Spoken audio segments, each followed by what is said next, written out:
Hey guys, thanks for clicking. We really appreciate that. So today we're gonna do some basic maintenance on changing the chain on your chainsaw. Some bar maintenance, which I find to be like one of the biggest things that people skip out on. And remember, the oil that gets to your chain travels through the bar. And that is like the kind of heartbeat of the longevity of your chain, how long it's gonna cut for, or if you're gonna overheat it or burn it out. So this is just a basic video. If you have any chainsaw experience, this probably is not for you. This is more like the beginners or the weekend warrior type things. But some of this stuff is very helpful. I'll show you what saw we're gonna be working on. In general, most saws all work relatively the same way. This is a professional saw that we have here. It's a stihl 462. I think we're running a 28-inch bar on this, so it's kind of a bigger saw, but same principle. So let's take it apart. I'll show you step by step how we do this.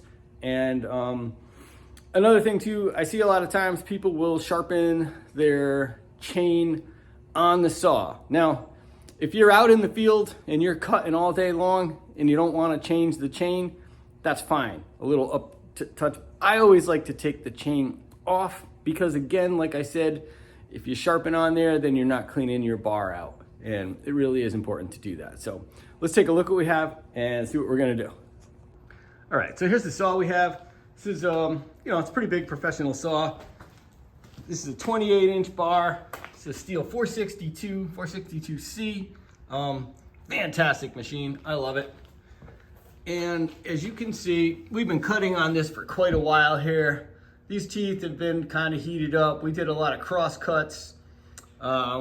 We're busting up some big logs. So it needs a little touch up, and we're gonna take it off and we're gonna show you how we do that. All right, so here we go. First things first, you can do this on the ground, you can do it on a table. I like the table if I have the choice because it makes it a little easier. First thing we're gonna do is we're gonna loosen up these two bolts here. You don't have to pull them off, just loosen them up. And then you want to back off the tensioner on your chain. Some of them have these tensioner screw in the front here. This one has it on the side here. So basically, you're going to loosen this, and as you loosen it, you'll feel your chain. See how it just comes right up? Nice and easy, because that way, when you go to take the bar off, it's not going to grab onto the sprocket. So that's how I like to do it. Again, I'm not a chainsaw professional. I'm no lumberjack by any means, but we cut a lot of wood in the landscape business. We do a lot of cleanups, and we do a lot of firewood, probably like 8 to 10 cords of firewood every year. So needless to say, we use a lot of chainsaw. Now that we've got that loosened, we backed off on the chain. It's going to make it really easy to take the bar off, so we can just pop the bar off and off the sprocket. And there you go. That's how that goes. You just lay it down and take your chain off just like that. All right, now sharpening chains, that's a whole nother video. We're not really going to cover that today.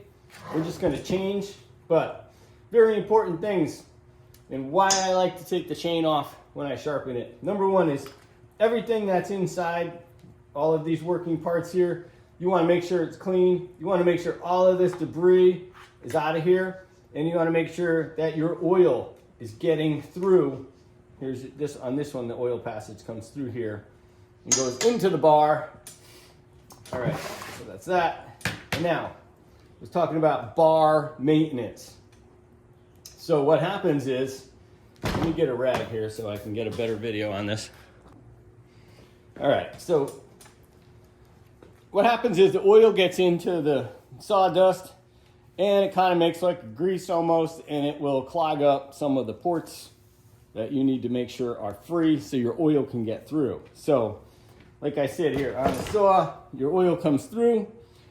There is an adjustment on your saw for oil too. That's another video. I'll try to put that in the end screen. On this one, it's the bottom, and you can adjust how much oil goes onto the bar. But really important things is on your bar.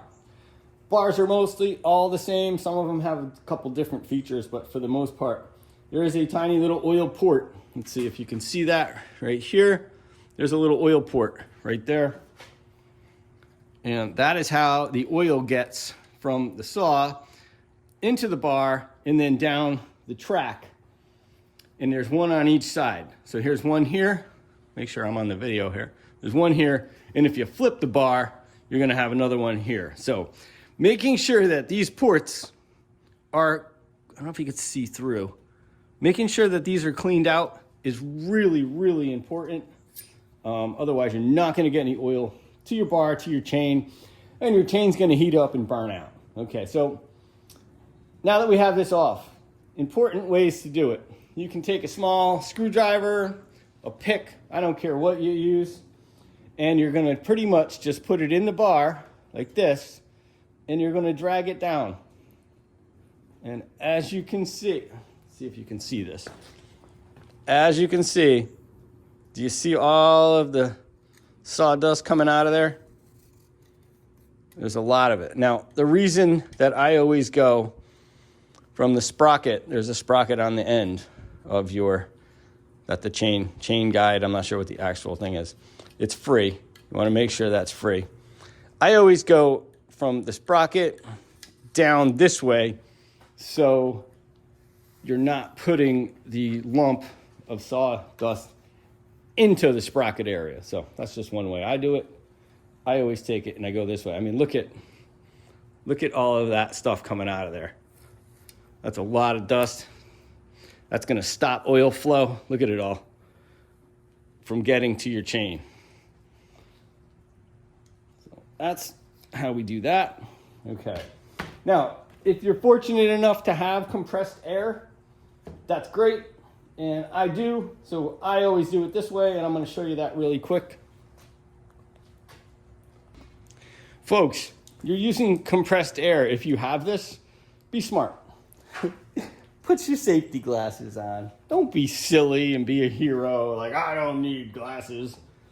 Just put them on, okay? So I like to do it this way. The smaller the tip is, the better. And you just kind of go.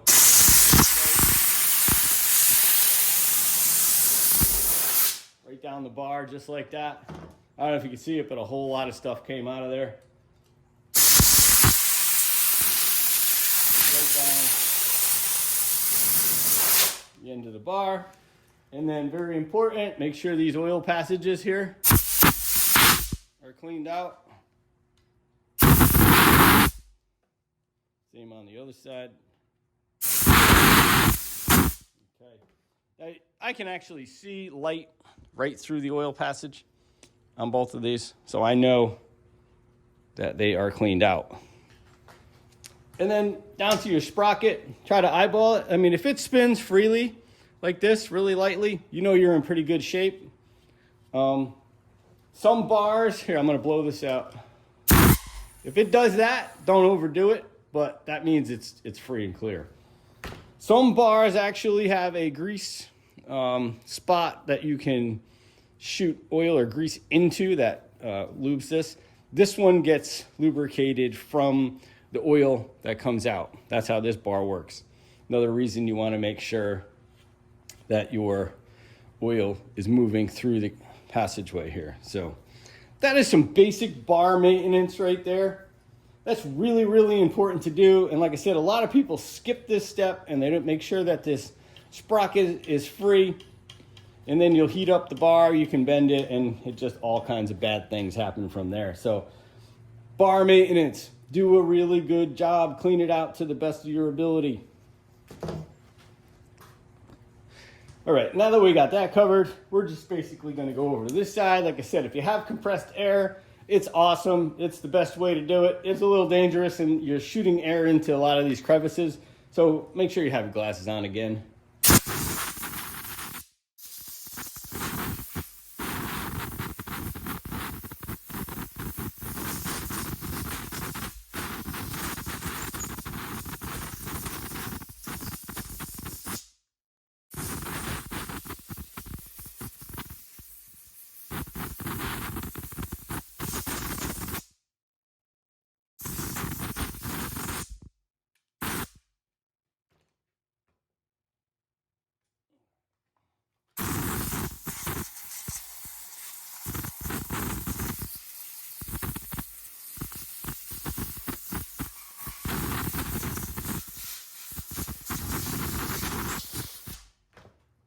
Now again, you can take this little cover off here too. If you're not getting oil in there, make sure the oil's coming out. But the oil comes out of there, which will go into the bar guide. Make sure that's all cleaned out.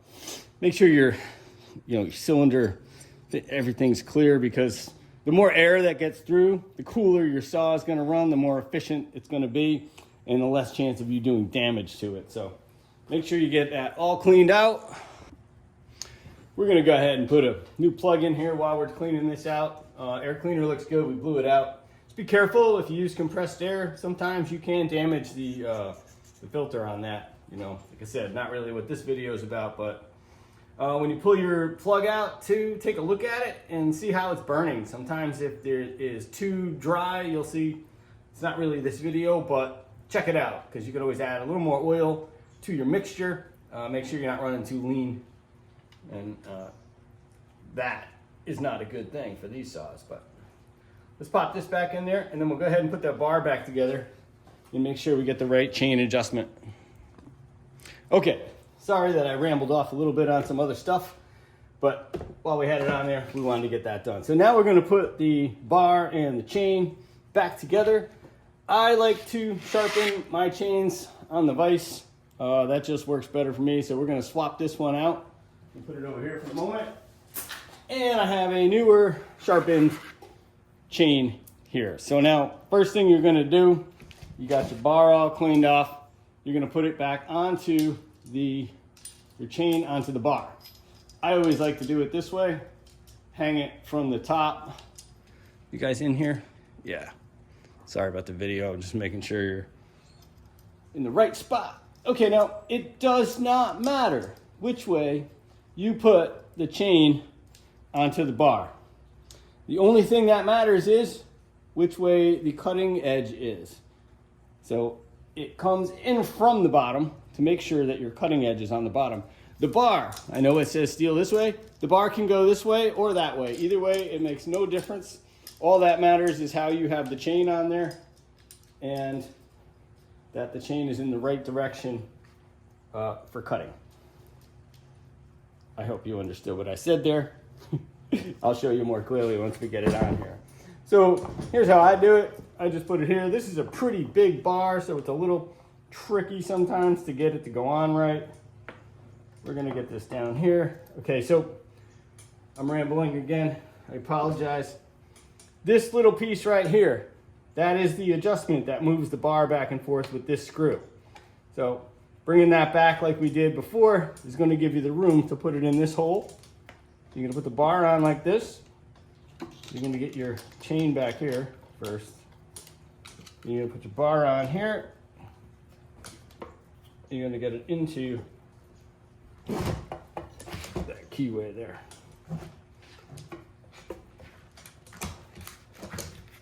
Sometimes you just got to mess with it to get it in the right spot. There it goes.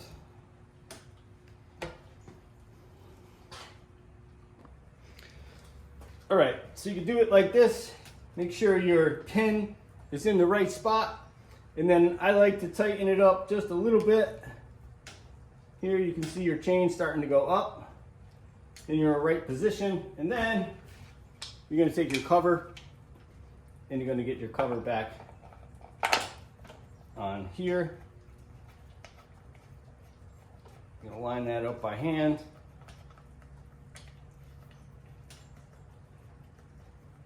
Just like that. All right. Now, when you're in this position, make sure your chain is not locked, because that'll make a difference. Make sure your chain's free. So you want to get this basically hand tight into the right spot. Make sure your chain is free. It should move really easily. Just like that. Okay. Now, what we're going to do is we're going to go and give this really, really light snug. I have no leverage on it, just my fingertips. Okay, that's just so we make sure it stays in the right position. And now everyone has a little bit of a different idea excuse me, on what the correct slack should be in your chain. And how to do it. So I'm going to show you how I do it and what works for me. You can make your own decision on that. All right, now I'm going to show you how I tighten the chain. Okay. Now, before I had explained the cutting edge, I'm sure you understand which side of the tooth is the cutting side tooth. So you want the cutting side tooth going into the bottom of the saw. So like I said, it doesn't matter which way your bar is, as long as your chain is cutting side going into the bottom of the saw. All saws are the same as far as that goes, and that's how that works. Now, how I tighten the chain, I usually do this on the floor. I'm going to do it on the bench here. I put a piece of wood, 2x4, something like that, for leverage on the end of the bar. Now, I don't know if you can see, but the bar moves up and down. You can see the slack there. So there's play in the bar like this. So always, when you tighten your bar and your chain up, make sure there is leverage pushing that play down, not up. So you'll see the chain move up and down just like that. Let's see if I can get a closer view on that. All right, I zoomed in so you can see it much better. But now, if you lift up on the saw, see how the chain moved up? You don't want to tighten your bar in that down position. You want to tighten your bar in the pointing up position with leverage on here. So now we got our chain. To me, that's too loose. Some people say you should be able to bring the tooth to the end like to there. Some people like it a little tighter. If it's too tight, you're gonna wear out your sprocket on the end of the bar. Your saw is gonna struggle a little bit. You're gonna heat up the bar. If it's too loose, you're gonna see a lot of play in the chain. It could come off. So I like to go, now like I said, I hand tighten these so I can move my bar still. So I like to go a little more than that. And you know, this is a 28-inch bar, so sometimes on a smaller bar, the slack might be a little different. That to me is too much slack. I'm gonna tighten a little more. Now you can feel it. I'm gonna go one. It gets really, so on this size bar, I'm gonna say that that is a nice amount of slack right there. You have to check it out as you go. Sometimes when you cut a few minutes, it'll loosen up. But once you get your slack right, your bar's on, your chain is in the right direction, you're gonna put pressure. Let's see, you guys can see what I'm doing here. Yep. Put pressure on the saw down, like I said, and then as you tighten these bolts here, you're gonna push down also. So put it in the position like here where you're pushing down toward the saw. Give it a little snug. You don't want to over tighten this. Little snug. Go back to the first one. Give it a little snug. Now I'm pushing down on the saw and I'm pushing in this direction both down. The reason you do that is 9 out of 10 times when you're cutting wood, that's the way you're putting pressure on the saw. You're not, very seldom are you cutting upward. Sometimes you do, but that's how you tighten the chain anyway. And that's how we do it. And we lift up, chain still moves freely. There's not any excessive drag on there. It's in the right direction. You can check your play when it's not on the thing. On this bar, that is pretty good play. All right, guys, so that is your basic thing to changing the chain on your saw, how to adjust it, make sure it's clean, make sure that bar is clean. I really can't stress that enough because so many people always say that, like, oh, the saw sucks, or I need this better chain or this thing. Really, just make sure that your chain is at the right tension. Make sure that that bar is clean. I can show you, if you want, how to make sure your chain is getting oil on it without the obvious of seeing oil on it. But basically what you do is you run the saw and put the end of the chain against like a dry piece of wood or a piece of cardboard, and you'll see where the oil will spit off of the end of the bar.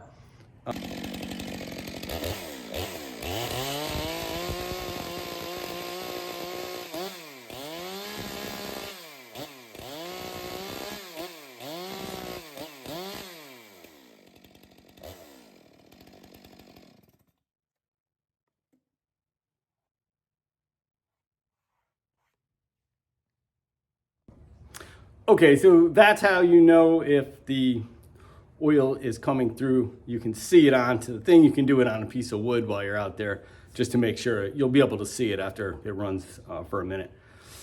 And yeah, with that being said, thank you guys so much for watching. I really appreciate it. I hope this video was helpful to you in the beginner sense of saws and making sure you're doing everything right. Process of elimination sometimes if you are having some troubles. Check out in the description below links for products that we use and love if you want to support the cause.